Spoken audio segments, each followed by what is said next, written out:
Good evening, and I think from disorientation, I will take you to some orientation now.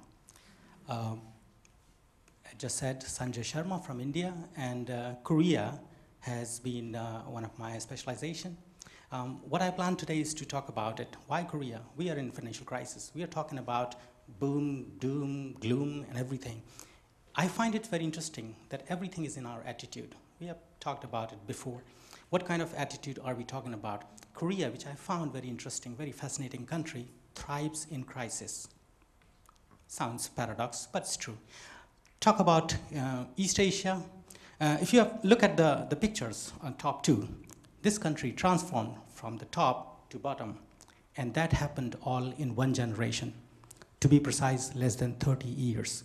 If you look at Korea today, you cannot imagine this is a country which has no resources, not at all, except human resources. So if it's all about human being, we all have everywhere. What's wrong? Does it mean that we are doing something more wrong or they are doing something more right? And that's what I would like to share here. Korea is not just a case of miracle of Han River. It also has been, how to say, been a case, an example of extremely outstanding managerial and organizational skills, be it World Cup, be it Olympics, and whatsoever. If you look at it, there are three pillars of this attitude. One is this desire and determination to nation building. This comes probably from their colonial experience, joined together, suffered together, and fighting together.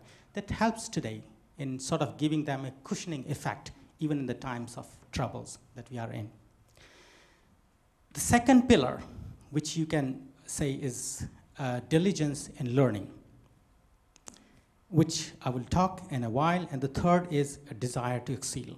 Now, if you talk about the determination to put the world together, I'm sure many of you might have this memory still fresh in your mind of the World Cup, when hundreds and thousands of people came on the street to cheer their team. Why? Because it's not about a success of individual, but success of the group.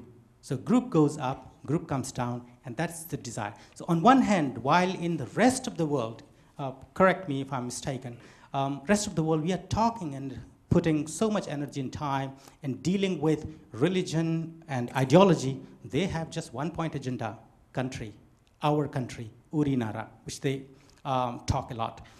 This is a nice picture which says how they collected this. There was a gold collection campaign after IMF crisis. It was amazing, mind-boggling how the whole nation came together. Desire to learn. Koreans are very hardworking. Efficient, non-efficient, this remains to the debate. They are the longest working hour people in the world. Not just in the world, but also in OECD, they rank the top. Students, an ordinary student, a high school student would come back home at 12 in the night or 1 a.m. After the school, they go to institute to learn piano, to learn mathematics. And that's the reason one of the top, how to say, topmost students all around the world in the top business schools or engineering schools are Koreans. No wonder. Education is really appreciated so much that you can see at any given day of university entrance exam, the family, friends would gather, pray in the temples, in the churches, or even in front of the gate of that institute where the exam is taking place. So that shows how much they would like to learn in order to compete. It's a simple secret, plain secret, we all know it. Can we do it? That's the question. The second thing they're doing well is that internationalization.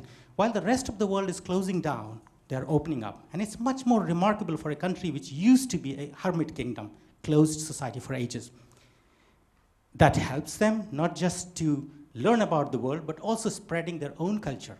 Currently, in Southeast Asia or South Asia, Korean culture is very popular. Drama, soaps, music, singer, whatever.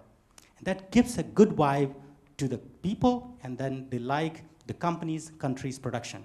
So actually, it's a cultural strategy or diplomacy that they are pursuing, which helps them a lot. Some of the examples here, we have, I think, tourism minister at the moment is a non-Korean, which was unheard of just a few years back.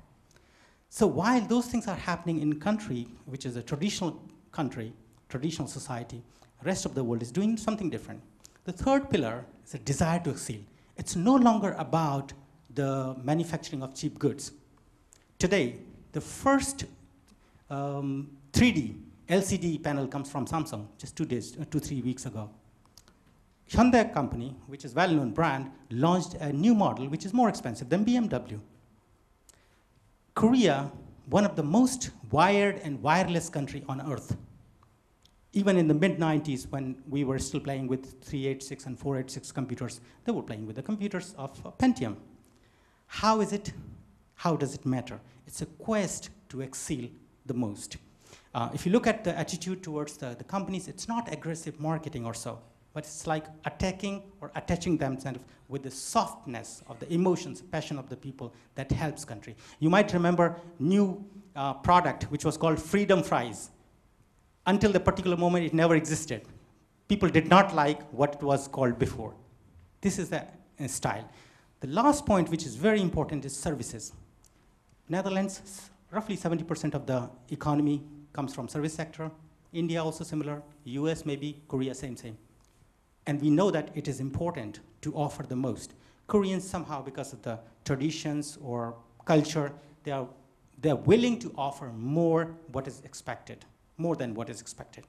And these are the simple things which are open secret to the world, and they find solace in this attitude to deal with the current crisis. In the group, talk about the country, not about religion, not about ideology. 3 weeks ago, I was at the headquarters of the Pohang Steel Corporation in Seoul. I like this, the placard. It says resources are limited. In Korea, actually, there is no resource, nothing, but creativity. If a country without any resources, just on the basis of manpower, can create this OECD status from $68 per capita GNP in 60s and to becoming 14th largest industrialized nation in the world without resources, I'm sure many of the countries are well off.